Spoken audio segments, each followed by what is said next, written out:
during that time. Those who live in the equator attract the temperature during the time it's extremely hot. The equator about 24 to 48 hours before the earthquakes. And those who have observed such thing, you know that earthquakes has a strong tie to sudden change in the weather. Of course, in the epicenter, we see extreme cold and windy condition. You ask the Nepal people right before the earthquakes. If you look in space, what we see is a strong coronal mass ejection occur between March 20 to March 23rd. Got M4 X-ray flares on March 21st. And of course, low level geomagnetic storm. If you understand such connection, the geomagnetic storm can be either ineffective in terms of understanding this connection. And of course, during that time, we observed geocentric alignment between Earth, Mercury, and Mars. We look into the timelines of how natural disaster arise. We start from April 21st. We observed non-Earth directed coronal mass ejection. So again, coronal mass ejection in this model is a symptom of a fluctuation in resonant frequency. It's happened to be right at the peak of the sunspot. So highlighted in the yellow area here. And of course, during the time we have a Nepal foreshock magnitude of 5.1 earthquakes. We have a great volcanic eruption in Chile, largest eruption in many years. And of course, we followed by another CMEs. You can see that all these events happen almost simultaneously, just like a travel at the speed of light.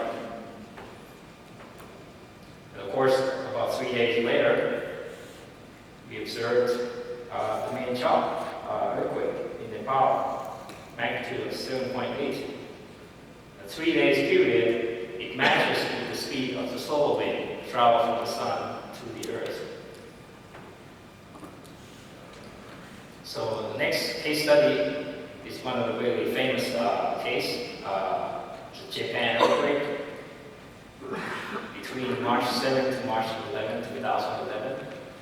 What's special about this case is that if you look at the sunspot number graph on the top, you see that's the highest sunspot number in the last 2 years. And it also, not only that, it rises up rapidly, almost exponentially in the past 30 days. So this is highly significant event to pay attention to. And it reached the maximum on March 8th. During March 7th, of course, we see a massive coronal mass ejection, as well as we see expansion of coronal hole start from March 7th to March 10th. If many of us read some literature, we also see atmospheric heating around this time frame before the earthquake in Japan.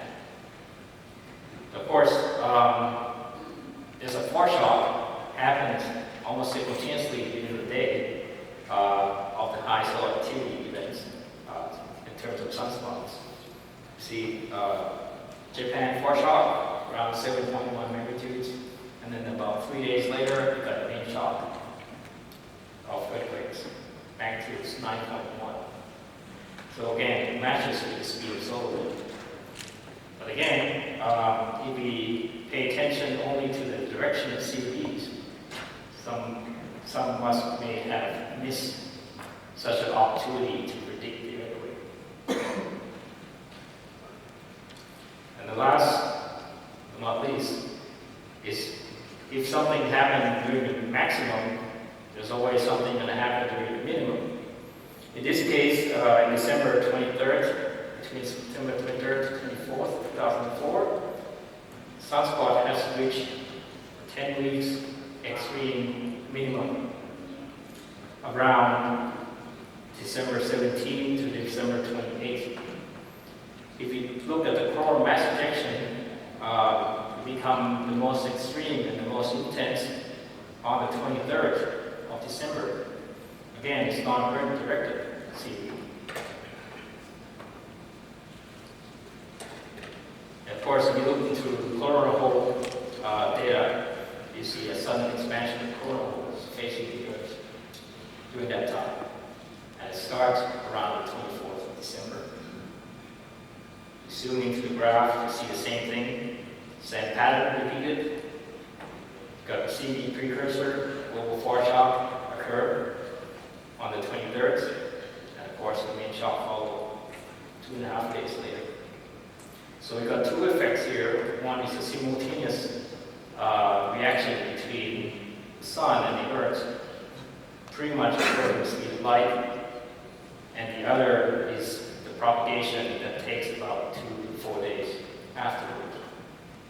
So the conclusion here is that I propose the theory of quantum vibrations in relation to solar system formation. Such theory may help explain various characteristics of the sun and surrounding space, as well as understanding how the Earth interacts with the surrounding. The evidence of quantum vibration can be found in geoseismic activities and geoseismic activities, as well as comet interaction in the solar wave. Of course, it suggests that the longitude wave exists in space, both vacuum and plasma, and there's an engineer that has proved that the speed of light, the longitude wave has traveled at the speed of light, which I'm going to mention later. Next slide. And of course, the earthquake, I'm talking about a very strong, significant earthquake, or a high-frequency earthquake that happened during this some day. It seems to be a direct evidence of longitude energy vibration in space. And of course, longitude power coupling, strong earthquake can occur without the presence of geomagnetic storm. And this solves the mystery of why we see strong earthquake when there's no geomagnetic storm in some cases. I'd like to thank the Thunderbolt Project for providing me the opportunity to present this work. And Beach Metros, who's the first person who made me aware of the connection through his website, the National Disaster Report.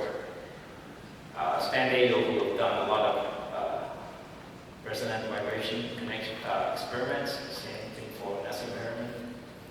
Uza Abdullahi, he provides the radical verification of longitude wave in space. You can find his proof, mathematical proof, in his website. Ben Davison, he provided a great public outreach to the world, so make the public aware of such connection of space weather and all things that has changed on Earth. And of course, the several YouTubers who have done a wonderful job in reporting all the solar activities, reporting all the Earth changes, things that's going on, so that everyone's aware that we are more than just the Earth, and we are all connected to everything in our solar system and also our galaxy and our universe. And thank you very much for your attention.